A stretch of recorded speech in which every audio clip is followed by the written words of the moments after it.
સહજમાં કૃપા કરતો કોઈ દેવ હોય તો એ ભગવાન કૃષ્ણ સહજ. અને અને અને સાહેબ કહેવું હોય તો એમ પણ એને કૃપા કરવી નથી પડતી, એનાથી કૃપા થઈ જાય છે, થઈ જાય છે. કર્મ નથી, ક્રિયા છે. કરવું પડે ને નિકુંજભાઈ, કરવું પડે ને એ કર્મ. હા સુરેન્દ્રભાઈ, જે કરવું પડે ને એ કર્મ, થઈ જાય એ ક્રિયા. જે થઈ જાય કર્મ થકવી દેશે, ક્રિયા જીવન આપશે. હા આપણે ભગવાનનું નામ લઈએ સાહેબ, તો એ ભગવાનનું નામ કર્મ હોય તો લેવું પડશે, ક્રિયા હશે તો લેવાઈ જશે. પ્રત્યેક શ્વાસ જપ જ છે. હા, એ તો આપણે ક્રિયામાં લાવ્યા નથી, અને કર્મના આધારે આપણે જપ કરીએ છીએ. જો સાહેબ હું તમને બહુ સરળતા સીધી સાથે, તમે આમ આમ આમ આમ હાથ કરો લ્યો, ચલો ચલો બિરજુભાઈ આમ કરો, એક જ હાથ આમ આમ કરો. એ રાજુભાઈ આમ આમ કરો, જોરથી કરો, બધા કરો. હા, કેટલી વાર કરી શકશો આમ આમ? હા, કેટલી વાર કરી શકશો કયો? 5 મિનિટ, 10 મિનિટ, 15 મિનિટ? થાકી જશે. હા, કરવું પડ્યું એટલે થાકી જશે. પણ તમને ખબર છે, જન્મ્યા ત્યારથી આપણું હૃદય આમ ને આમ થાય છે. એ થાક્યું નથી, કારણ કે એ ક્રિયા છે.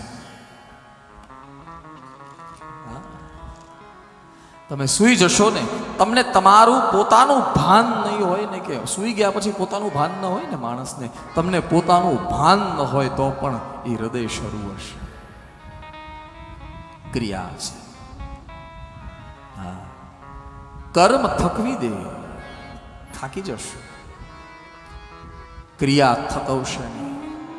ક્રિયા જીવન આપે. ક્રિયા રોજ નવો નવો નવો નવો એક આભાસ, એક આધાર આપે. હરિનું નામ લેવું પડે તો એ કર્મ છે.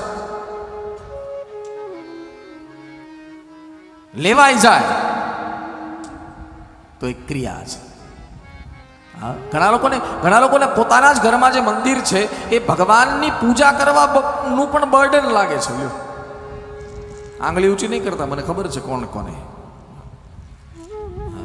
સવારમાં બધું બરાબર છે, ફોન જોવાનો સમય છે આપણી પાસે ફોનમાં સવારના પોરમાં વાત કરવાનો સમય છે. ઘણા તો સવારે ઉઠીને મોબાઈલમાં ગેમ લઈને બેસી જાય. લ્યો, ખટ ખટ ખટ ખટ કર્યા કરે. એ સમય છે આપણી પાસે. પણ જ્યારે સ્નાન કરીને આપણે જેવા બહાર આવીએ ને પોતાના શરીરને લૂછતા હોઈએ, ત્યારથી ટેન્શન શરૂ થાય કે ભગવાનની પૂજા બાકી છે, બર્ડન લાગે છે. તો પછી એનો અર્થ એ ક્રિયા નથી, એ કર્મ છે. કર્મ થકવશે, થકવી દેશે. હા, ભગવાન કૃષ્ણએ એટલા માટે શ્રીમદ ભગવદ્ ગીતામાં એક શબ્દ વાપર્યો, યજ્ઞાનામ જપ યજ્ઞોસ્મી. 4 પ્રકારના યજ્ઞ છે આપણે ત્યાં. એક અભિષેક કરવો ને એ પણ યજ્ઞ છે. હા, ભગવાનની મૂર્તિ ઉપર અભિષેક કરવો એ પણ યજ્ઞ છે. હા, યજ્ઞના 4 પ્રકાર છે. ખાલી સ્વાહા સ્વાહા કરવું એ જ યજ્ઞ નથી. યજ્ઞ એટલે એક અભિષેકાત્મક યજ્ઞ છે, એક હોમાત્મક યજ્ઞ છે, એક જ્ઞાનાત્મક યજ્ઞ છે, અને એક જપાત્મક યજ્ઞ છે. હા, યજ્ઞકુંડ બાંધીને તમે સ્વાહા સ્વાહા સ્વાહા સ્વાહા કરો એ પણ યજ્ઞ છે. કોઈ ભગવાનની ઉપર અભિષેક કરો એ પણ યજ્ઞ છે. અત્યારે મુસાફર ભજન મંડળે આયોજન કર્યું અને અત્યારે જ્ઞાન પીરસાઈ રહ્યું છે, તો એ પણ યજ્ઞ છે, જેનું નામ છે જ્ઞાન યજ્ઞ. હા, પણ ભગવાન કૃષ્ણએ અર્જુનને એમ કહી દીધું કે અર્જુન, મને વાલો કયો છે બોલે, અથવા તો મારી વિભૂતિમાં 4 યજ્ઞમાં હું પોતે કોણ છું? બોલે યજ્ઞાનામ જપ યજ્ઞોસ્મી. જપ યજ્ઞ. હા, કોઈ વ્યક્તિ બેસીને મારું જપ કરતો હોય ને, હા મને બહુ આલો લાગે, બહુ આલો. પણ એનો અર્થ મારે જે કહેવું છે એ કે એ જપ ક્રિયામાં હોવું જોઈએ, એ જપ કર્મમાં ન હોવું જોઈએ. કરવું ન પડે, થઈ જાય, શ્વાસ લેવાય.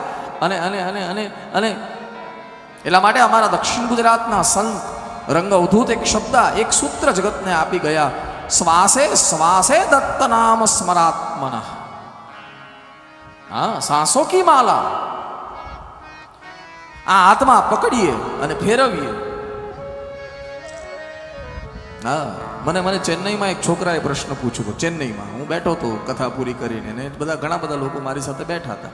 તો એક ચેન્નઈમાં છોકરો આવ્યો, મને કે ભાઈ તમે આટલી 3 કલાક સવારે ને 3 કલાક સાંજે કથા કરીને આવો તો મેન્ટલી કેટલા થાકી જશો? મને કે મેન્ટલી કેટલા થાકી જશો? થાકી જતા હશો. હજી ફિઝિકલી કેટલા થાકી જતા હશો? કેટલા લોકો તમને મળે, કેટલા લોકો પ્રશ્ન પૂછે, કેટલા લોકોને અપેક્ષા હોય કે તમે એની સાથે વાત કરો, કેટલું બધું હોય. તો તમે આખા દિવસમાં કેટલા થાકી જતા? પછી મને એક સુમિત મને એક ગેઝેટ લાવી દીધું એને, ફિઝિટ સ્પિનર. ખબર પહેલા એક વચ્ચે આવ્યું હતું 3 પાખડા વાળું, આમ ફેરવ્યા કરવાનું. હા, એટલે પછી મને ખબર નહીં કાંઈ. મને કે ભાઈ આ તમારે રોજ 1 કલાક ફેરવવાનું. કેમ? મને કે તમારો સ્ટ્રેસ ઓછો. મને કે તમારો સ્ટ્રેસ ઓછો થઈ જાય. મેં કીધું આઈ હેવ ઓલરેડી. મને કે તમારી પાસે ફિઝિટ સ્પિનર છે? તો હા, વર્ષોથી છે. આ ચાઇનાએ ગોત્યું નહોતું ત્યારથી છે. મને કે કયું? પછી મેં આમ કરીને બતાવ્યું કે મારી પાસે આ ફિઝિટ સ્પિનર છે મારા વાલા. જો આ રહ્યું. ક્યાં ગયું? હા, આ ફિઝિટ સ્પિનર નથી તો બીજું શું છે? હા, એ જ્યારે નવરો પડવું એટલે આ ફિઝિટ સ્પિનર શરૂ થઈ જાય. જે કર્મ નથી, જે ક્રિયા છે. ક્રિયા છે એટલે ખીચામાં જ રાખવું, ગોતવા જવું ન પડે ક્યાંય. તો ગોતવા જ જ રાખવું ફિઝિટ સ્પિનર. પછી મેં એને એક આપી, તું ઈ ફેરવવાનું બંધ કર ને આ ફેરવવાનું શરૂ કર. લે તું ઈ લે. બનેલી ઘટના છે.